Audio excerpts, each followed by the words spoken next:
Hello friends, so today I'm going to start a new topic and this is called past form of be.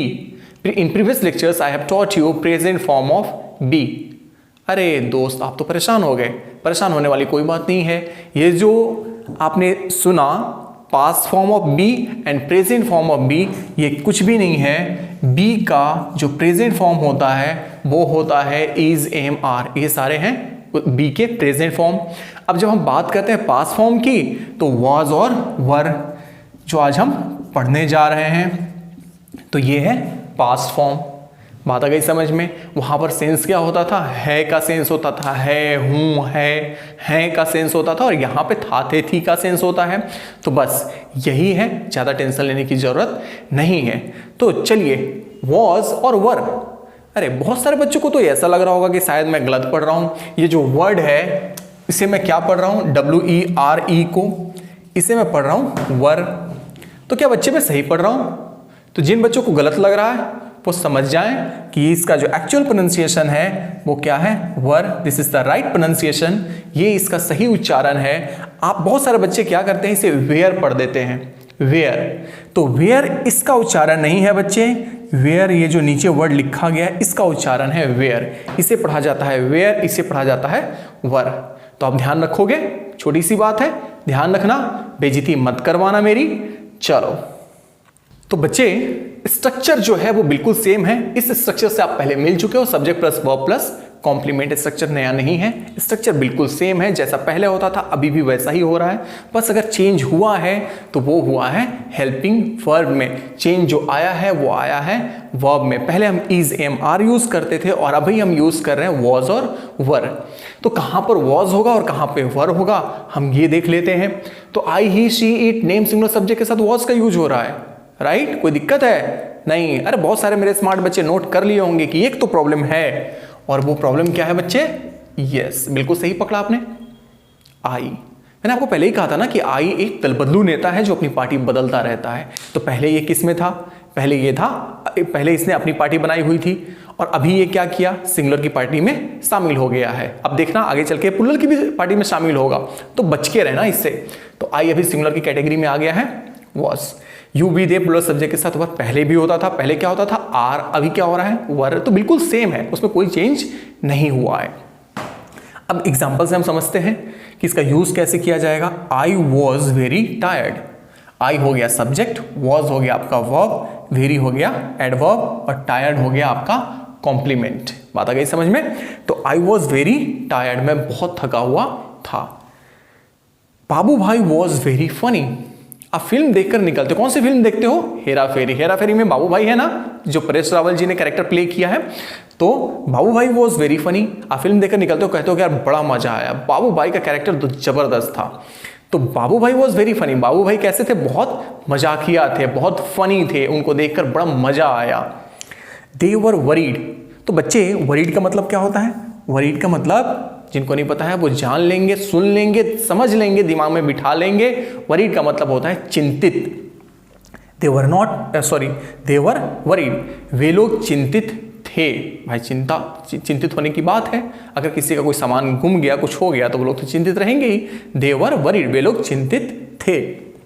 रंगा and बिल्ला वर criminals. आपने जरूर सुना होगा, ये बहुत ही फेमस जोड़ी थी अपराधियों की। तो रंगा एंड बिल्ला वर क्रिमिनल्स, क्या थे? क्रिमिनल थे, अपराधी थे।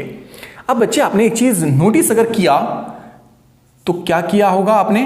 टायर्ड है, फनी है, वरीड है, तीनों जगह पर कहीं पे भी एस नहीं लगा, लेकिन यहां पर क्रिमिनल्स लग गया। केवल क्रिमिनल नहीं हुआ, क्या हुआ? क्रिमिनल्स हो गया। तो ऐसा क्यों हुआ? तो प्रीवियस लेक्चर में आपको पढ़ाया जा चुका है कि जो नाउन होते हैं, अगर यहां पर नाउन आता है तो उसमें एस लगेगा। और एस कब लगेगा? जब उसका सब्जेक्ट प्लूरल होगा तब। अगर सब्जेक्ट प्लूरल है तो हम क्या यूज करेंगे?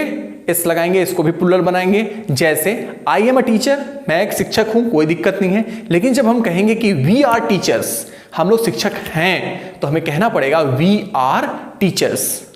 क्लियर है कॉन्सेप्ट? तो बस ये ध्यान में रखना कि अगर यहां पर नाउन आ गया तो वो प्लूरल बनेगा। प्लूरल कब बनेगा? जब इधर प्लूरल रहेगा। लेकिन अगर इधर सिंगुलर है तो ए या एन का यूज होगा। तो डाउट क्लियर करने के लिए नाउन और एडजेक्टिव वाला जो चैप्टर है वो आप देख सकते हो, वहां से आपका डाउट बिल्कुल क्लियर हो जाएगा। तो यही आपको ध्यान रखना है। एक चीज आपसे किसी ने अगर पूछा कि कॉम्प्लीमेंट के प्लेस पे क्या दोनों यूज हो सकते हैं? हाँ बच्चे, कॉम्प्लीमेंट के प्लेस पर नाउन भी यूज किया जा सकता है और प्रोनाउन और एडजेक्टिव, नाउन प्रोनाउन और एडजेक्टिव का यूज किया जा सकता है, कोई प्रॉब्लम नहीं है। ठीक है, चलिए आगे बढ़ते हैं।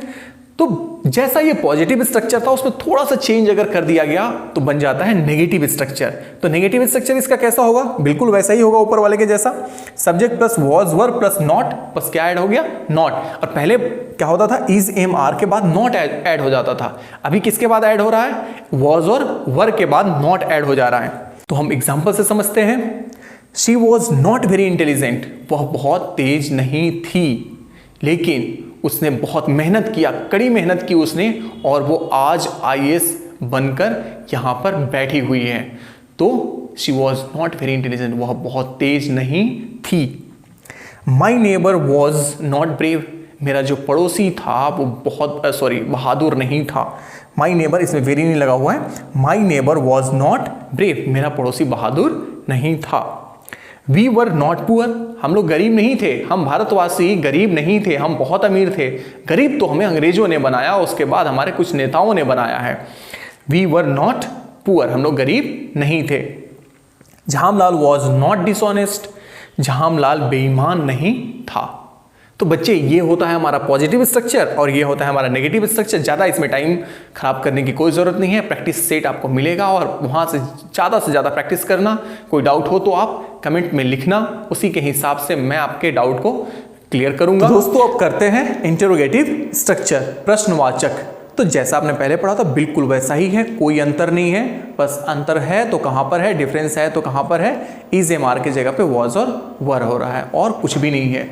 तो देखना स्ट्रक्चर पहले क्या होता था, helping verb plus subject plus complement, और हेल्पिंग वर्ब के प्लेस पे पहले क्या होता था, इज एम आर। अभी क्या हो जा रहा है, was were subject plus complement. बात आ गई समझ में? तो यही स्ट्रक्चर है। एग्जाम्पल के थ्रू समझते हैं। Was his brother a soldier, was his brother a soldier. Soldier का मतलब तो आपको पता होगा, सोल्जर का मतलब सैनिक। तो क्या उसका भाई एक सैनिक था? क्या उसका भाई एक सिपाही था? Next sentence, were you his best friend, क्या तुम उसके सबसे अच्छे दोस्त थे? क्या तुम उसके सबसे अच्छे दोस्त थे?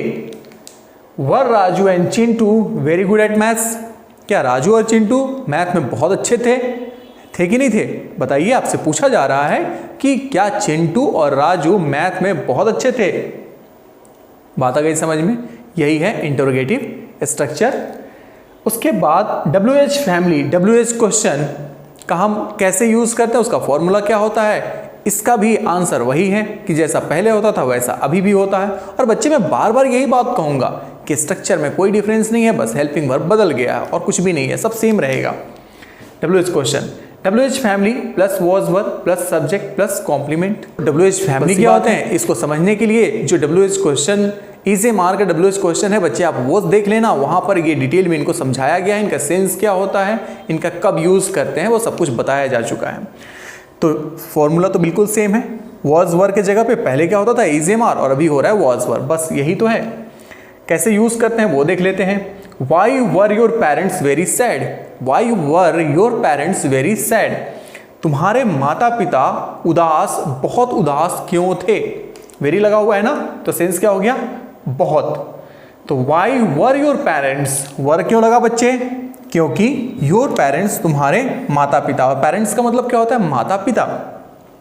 Why were your parents very sad, तुम्हारे माता पिता बहुत उदास क्यों थे? What was his plan, उसका प्लान क्या था? उसका प्लान क्या था? What was his plan, उसका प्लान क्या था? When was her marriage anniversary, when was her marriage anniversary, कब था? उसकी शादी की सालगिरह कब थी? उसकी शादी की सालगिरह, मैरिज एनिवर्सरी का मतलब क्या होता है बच्चे? शादी की सालगिरह। एनिवर्सरी का मतलब होता है सालगिरह। Which was their first choice, इनमें से आपको पढ़ाया जा चुका है, बताया जा चुका है, विच का यूज हम तब करते हैं जब बात हो सिलेक्शन की। तो यहां पर which was their first choice, उनमें से कौन सी, इनमें से कौन सी उनकी पहली पसंद थी। फर्स्ट चॉइस का मतलब क्या हुआ, पहली पसंद। इनमें से कौन सी उनकी पहली पसंद थी। How were our grandparents, हमारे दादा दादी कैसे थे। हाउ का मतलब क्या होता है, कैसे। How were our grandparents, पहले देखना आपने, पेरेंट्स मतलब माता पिता, जब ग्रैंड लग जाता है तो वो बन जाता है दादा दादी। How were our grandparents, हमारे दादा दादी कैसे थे। तो बस ये छोटा सा स्ट्रक्चर हुआ, ये तो आपको समझ में आ गई होगी।